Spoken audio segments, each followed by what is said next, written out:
అందరికీ నమస్కారం. లక్ష్మీనారాయణులకు ప్రీతికరమైన మార్గశిర మాసం వచ్చేసింది. గురువారం లక్ష్మీ వ్రతం చేస్తే విపరీతమైన ధనయోగం. లక్ష్మీనారాయణులకు అత్యంత ప్రీతికరమైన మాసం మార్గశిర మాసం. మాసానం మార్గశీర్షోహం అంటారు. శ్రీకృష్ణుడు భగవద్గీతలో వివరించినట్లుగా మాసానం మార్గశీర్షోహం అంటే మార్గశిర మాసం మాసాల్లోకెల్లా శీర్షం అంటే శిరస్సు వంటిది అని అర్థం.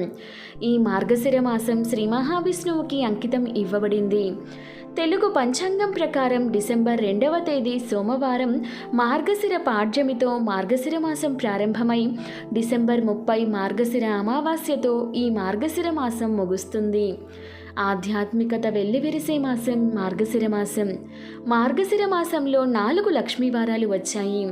ఈ 4 లక్ష్మీవారాల్లో ఎవరైతే భక్తి శ్రద్ధలతో లక్ష్మీనారాయణులను పూజిస్తారో అలాంటి వారి ఇంటికి అష్టైశ్వర్యాలు చేకూరుతాయి. స్త్రీలకు దీర్ఘసుమంగళ యోగం ప్రాప్తిస్తుంది. వారి కుటుంబం వృద్ధిలోకి వస్తుంది. మన పురాణాల ప్రకారం హేమంత ఋతువులోని మొదటి నెలను మార్గశిరం అంటారు. ఈ మాసం గురించి శ్రీకృష్ణ భగవానుడే స్వయంగా వివరించినట్లు పండితులు చెబుతున్నారు. ఈ నెలలో చేసే పూజలు, యాగాలు, అభిషేకాలు, హోమాలు భక్తి శ్రద్ధలతో ఎలాంటి దైవ కార్యం చేసినా అన్నింటినీ తానే స్వీకరిస్తాడని కన్నయ్య ప్రకటించాడని పురాణాల్లో పేర్కొనబడింది. ఈ మాసంలో శుద్ధ పాడ్యమి నుండి నెల రోజుల పాటు శ్రీ మహావిష్ణువుకు ప్రత్యేక పూజలు చేస్తారు. జ్యోతిష శాస్త్రం ప్రకారం సౌరమానాన్ని ధనుర్మాస కాలంగా, చంద్రమానం ప్రకారం మార్గశిర కాలంగా పరిగణిస్తారు. ఈ సమయంలోనే గ్రహాలకు అధిపతి అయిన సూర్యుడు ధనస్సు రాశిలోనికి ప్రవేశిస్తాడు. ఈ సమయంలో శ్రీహరికి ఆవు నెయ్యితో దీపారాధన చేసి విష్ణు సహస్రనామాలు, భగవద్గీత శ్రవణం చేస్తారు. అలాంటి వారికి విష్ణువు అనుగ్రహం లభిస్తుందని విష్ణు పురాణంలో వివరించబడింది. ఈ మాసంలో పౌర్ణమి నాటి నక్షత్రంగా మృగశిర ఉన్న మాసానికి మార్గశిరం అనే పేరు. ఈ నెలలో సూర్యుడు ధనస్సు రాశిలోనికి ప్రవేశిస్తాడు. అందుకే ఈ కాలాన్ని ధనుర్మాసం అంటారు. విష్ణు భక్తులకు ఈ ధనుర్మాసం చాలా విశేషమైనది. ఈ మార్గశిర మాసంలో గురువారం చేసే లక్ష్మీ పూజ చాలా విశిష్టమైనదిగా చెబుతారు.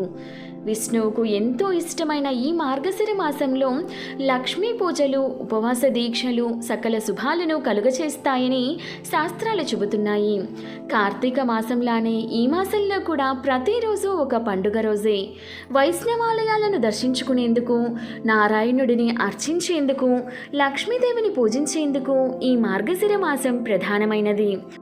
సుబ్రహ్మణ్య షష్ఠి, భానుసప్తమి, గీతా జయంతి, కాత్యాయని వ్రతం, దత్తాత్రేయ జయంతి వంటి విశేష పర్వదినాలు ఈ మార్గశిర మాసంలోనే వస్తాయి. కేవలం పండుగలు మాత్రమే కాదు, ఈ మాసం వ్రతాలకు కూడా నిలయమే.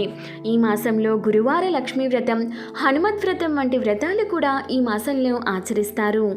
సాధారణంగా గురువారాన్ని లక్ష్మీవారం అని కూడా అంటారు. మార్గశిర మాసంలో వచ్చే 4 గురువారాల్లో పూజను మార్గశిర లక్ష్మీవార వ్రతం అంటారు.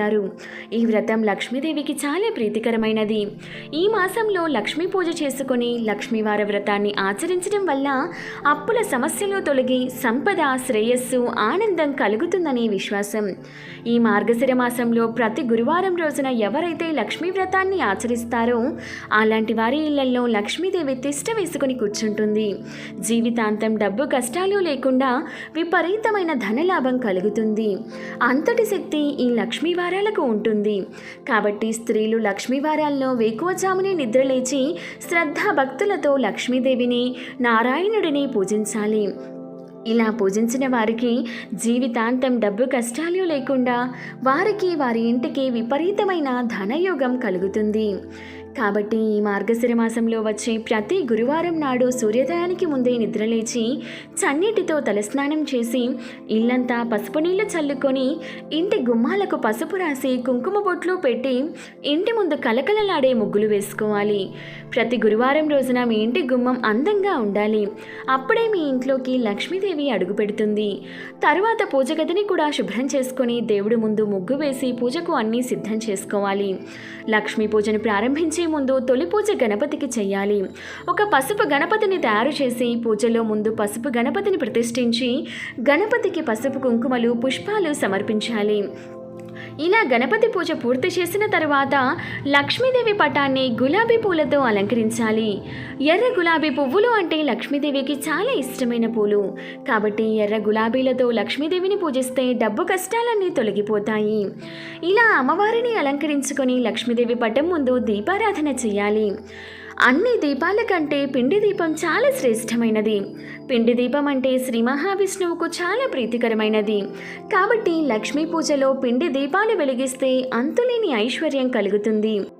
కాబట్టి బియ్యం పిండితో పిండి ప్రమిదలు తయారు చేసి దీపానికి గంధము కుంకుమ బొట్లో పెట్టి పిండి ప్రమిదలో ఆవు నెయ్యిని కానీ నువ్వుల నూనెను కానీ పోసి 5 ఒత్తులతో దీపం వెలిగించాలి. ఇలా పిండి దీపం వెలిగించిన తరువాత ముందుగా దీపం వద్ద కొన్ని అక్షతలను ఒక పుష్పాన్ని సమర్పించి నమస్కారం చేసుకోవాలి.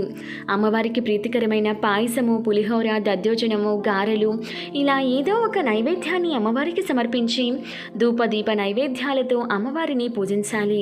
చివరిగా లక్ష్మీదేవికి హారతి ఇచ్చి లక్ష్మీదేవికి నమస్కారం చేసుకొని 5 ప్రదక్షిణాలు చేసి తలపైన అక్షతలను వేసుకొని పూజను ముగించాలి. ఈ గురువారాల్లో అమ్మవారిని పూజించేవారు మహాలక్ష్మి అష్టకం, విష్ణు సహస్రనామాలు, గోవిందనామాలు చదువుకోవాలి.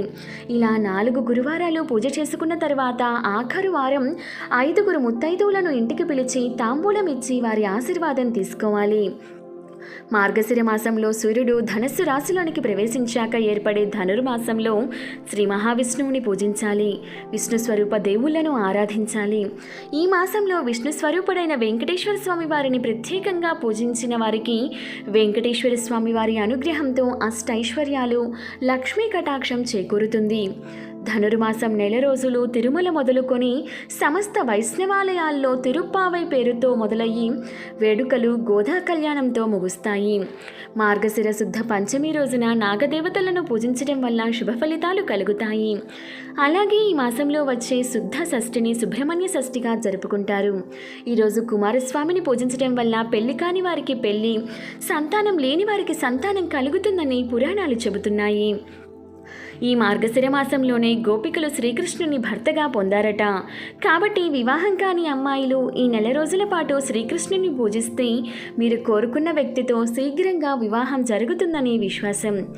లక్ష్మీనారాయణుడికి ప్రీతికరమైన ఈ మార్గశిర మాసంలో గురువారం చేసే లక్ష్మీ పూజకు చాలా విశిష్టత ఉంటుంది. ఎవరైతే 4 లక్ష్మీ వారాల్లో భక్తి శ్రద్ధలతో లక్ష్మీనారాయణులను పూజించి చివరి 4వ గురువారం ముత్తైదువులకు తాంబూలం ఇచ్చి వారి ఆశీర్వాదాన్ని తీసుకుంటారో అలాంటి ఇంటికి అష్టైశ్వర్యాలు చేకూరుతాయి. స్త్రీలకు వైధవ్యం రాదు, దీర్ఘకాలం సుమంగళిగా ఉంటారు. కాబట్టి విష్ణువుకు ఎంతో ఇష్టమైన ఈ మాసంలో లక్ష్మీ పూజలు చేసేవారికి సకల శుభాలు కలుగుతాయి. వీడియో నచ్చితే ఒక లైక్ చేయండి. ఇటువంటి మరెన్నో మంచి డేస్ కోసం ఒకసారి మన ఛానల్ని విజిట్ చేసి సబ్స్క్రైబ్ చేసుకోండి. Thank you for watching.